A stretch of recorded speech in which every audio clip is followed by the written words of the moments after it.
अस्सलामुअलैकुम वरहमतुल्लाहि वबरकातुहू। उम्मीद है कि आप लोग खैरियत से होंगे। हुसैन उल्टी बात में एक बार फिर से आपका इस्तकबाल है। दोस्तों, आज का उन्वान है मन सकत सलिमा व मन सलिमा नजा। तो दोस्तों, अगर आपने मेरी पिछली वाली वीडियो नहीं देखा है तो सबसे पहले आपने पहली वाली वीडियो देखना है, उसके बाद आपको ये वीडियो देखना है आज की वीडियो, कि आज की वीडियो में मैं क्या गुफ्तगू करने वाला हूँ।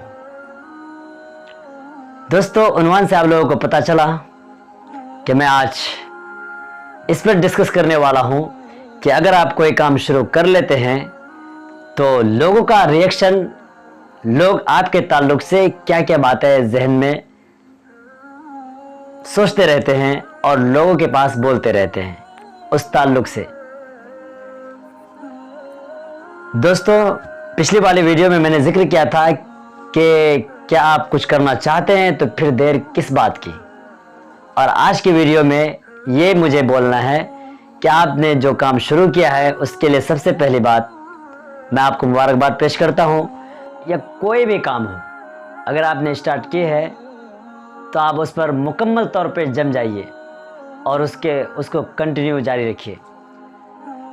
दोस्तों, जब आप काम शुरू कर लेते हैं तो लोग आपके बारे में क्या बात और किस तरीके से बनाते हैं, पहले मैं आपको इस तरीके से बताता हूँ। मिसाल के तौर पे खुद को लेता हूँ, एक दूसरा आदमी को लेता हूँ, और दुकान आप शुरू किए हैं। ठीक, वो आदमी मेरे पास आता है और वो इस तरीके से हंसने लगता है, हाँ हाँ हाँ। तो मैंने पूछ दिया कि भाई, आप ये हंसने की वजह पूछ सकता हूँ या सुन सकता हूँ? तो बोलते हाँ हाँ बिल्कुल सुनिए।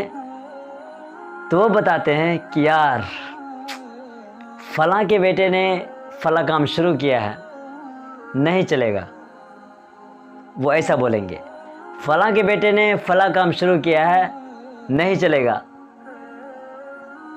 अब ये सोचिए, मेरा जो कहने का मकसद है वो ये है कि आदमी आपके बारे में कैसे वो फैसला कर लेते हैं कि आप कामयाब नहीं होंगे या आप अपने मिशन में कामयाब नहीं हो सकते, ये कैसे मतलब सोच लेते हैं। तो मेरा जो मेन मकसद है वो ये है कि अगर अब ये आदमी, जैसा कि उसने मुझसे शेयर किया और मैंने आपसे कहा कि आपके बारे में, या मैं नहीं कहूँगा तो फिर लोगों से आप सुनते ही होंगे, या डायरेक्ट आपसे ही कह दिया, तो क्या आप काम करना छोड़ देंगे? आप मुझे बताइए, काम करना छोड़ देंगे या फिर आप मुस्तकिल मिजाजी के साथ कंटिन्यू आप काम को जारी रखेंगे? अगर आप कंटिन्यू काम को जारी रखते हैं तो आप काबिल मुबारकबाद हैं, और अगर उसके वजह से आप अपना काम को छोड़ते हैं तो आप नाकाम हैं। आप लोगों के कहने से आप अपने काम को बिल्कुल तर्क नहीं करना है। आपको लोगों का काम बुराई करना, लोगों का काम है नुक्ताचीनी करना, लोगों का काम है ऐबजोई करना। और एक बात याद रखिएगा, जो शख्स आप अपनी ज़िंदगी में देखिएगा या अतराफ के लोगों को देखिएगा, जो आपके अड़ोस पड़ोस में रहते हैं, जो संजीदा मिजाज हैं, जिनकी पोस्ट हाई लेवल की है, उनको देखिए और आप सोचिए, ये ऐसे लोग होते हैं जिनको कि वो उसके बारे में, लोग उसके बारे में क्या बोल रहे हैं, वो कैसे रह रहे हैं, क्या पहनते हैं, क्या वो करते हैं, लोग उसके बारे में किस तरीके से बात बनाते हैं, उनको इन चीज़ों की फिक्र नहीं होती है, जो लोग काम करने वाले होते हैं। और जो यही लोग आगे चल के कामयाब होते हैं। एक कामयाब इंसान ये इसलिए होते हैं क्योंकि इनके पास वक्त की कीमत है, इनके पास अपने काम की कीमत है, इनकी काम की अहमियत है इनके पास। इसलिए ये फालतू चीज़ों पर अपने दिमाग नहीं लड़ाते हैं, फालतू चीज़ों पे अपने जहन को मुतवज्जह नहीं करते हैं, इसलिए ये लोग कामयाब होते हैं। वजह यह है, मिसाल के तौर पे मैं आपको बताता हूँ। मिसाल के तौर पे किसी आदमी ने आपसे कहा कि भाई, फलां आदमी तुम्हारे बारे में ऐसी ऐसी बात बोल रहा था, तो आपको इसका हो सकता है ये गलत भी बोल रहा हो और ये भी हो सकता है कि ये सही बोल रहा हो, लेकिन आपको इस पर तवज्जो नहीं देना है। एक शेर याद आ रहा है कि बंदा रास्ते पे तवज्जो देने से बंदा ठोकर खा जाता है। मेरे कहने का मतलब है, इन लोगों की बातों को एक तरफ रखिए, अपने काम को मुकद्दम रखिए। हमारी बात,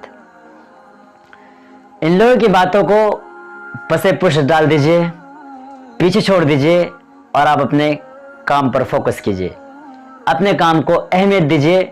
अगर आपने इन लोगों की बातों पर तवज्जो दी तो आपका वक्त भी जाएगा और आपका काम भी जाएगा।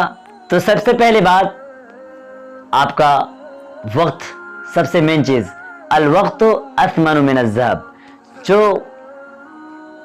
वक्त जो सोने से भी ज्यादा कीमती है। वक्त जाने के बाद फिर मुयस्सर नहीं आता है। पहली बात, जो आपका मेन चीज है वो ज़ाय हुआ। दूसरी बात, आप गए उनके पास, बात पूरी की, उसके बाद फिर क्या कहते हैं, उनका क्या रिएक्शन हुआ होगा। तो ये बड़े आदमियों का, बड़े लोगों का ये काम नहीं है कि वो छोटी छोटी बातों पर उलझते रहे। दोस्तों, मेरा कहने का मतलब है कि आप जब काम शुरू किए हैं तो अल्लाह पर भरोसा रखिए, खुदा पर भरोसा रखिए और संजीदगी के साथ अपने काम पर गामजन रहिए, अपने काम पर तवज्जो दीजिए और अपने काम पर फोकस कीजिए। हमारा कहने का मतलब ये है। दूसरी बात ये है, उन लोगों से है कि दोस्तों, अगर इन लोगों में आपका भी शुमार है तो मेहरबानी करके ऐसी चीजों से बचें जिसकी वजह से आपकी जुबान से किसी दूसरे भाई को तकलीफ हो रहा हो। आप उनके बारे में गलत क्यों सोच रहे हैं? आपको हुस्न ज़न रखना चाहिए, हुस्न ज़न रखना चाहिए। कोई भी आदमी अगर समाज में या सोसाइटी में कोई काम शुरू किया है तो आपको हौसला अफजाई करनी चाहिए, उसको अप्रिशिएट करना चाहिए ताकि वो कामयाबी की तरफ गामजन हो। जो बात कहने का जो मकसद था वो यही था कि कोई भी शख्स आपके बारे में कुछ भी बोले, आपको तवज्जो नहीं देनी है और ना ही उसका जवाब देना है। और मैंने जो शुरू में एक हदीस पढ़ी थी, मन सकत सलीमा व मन सलीमा नजा, कि जिसने सुकूत इख्तियार की, खामोशी इख्तियार की, उसने सलामती पाई और जिसने सलामती पाई वो नजात पा गया। ये हमारा जो टॉपिक था वो इस पर इख्तिताम होता है। अगर अभी तक अगर मेरी बात आपको अच्छी लगी, वाक़तन अच्छी लगी, तो मेहरबानी कि हमारे वीडियो को लाइक कीजिए और हमारे चैनल को सब्सक्राइब करना ना भूलिए ताकि आने वाली वीडियोस सबसे पहले आप तक पहुँचे। अल्लाह हाफिज़।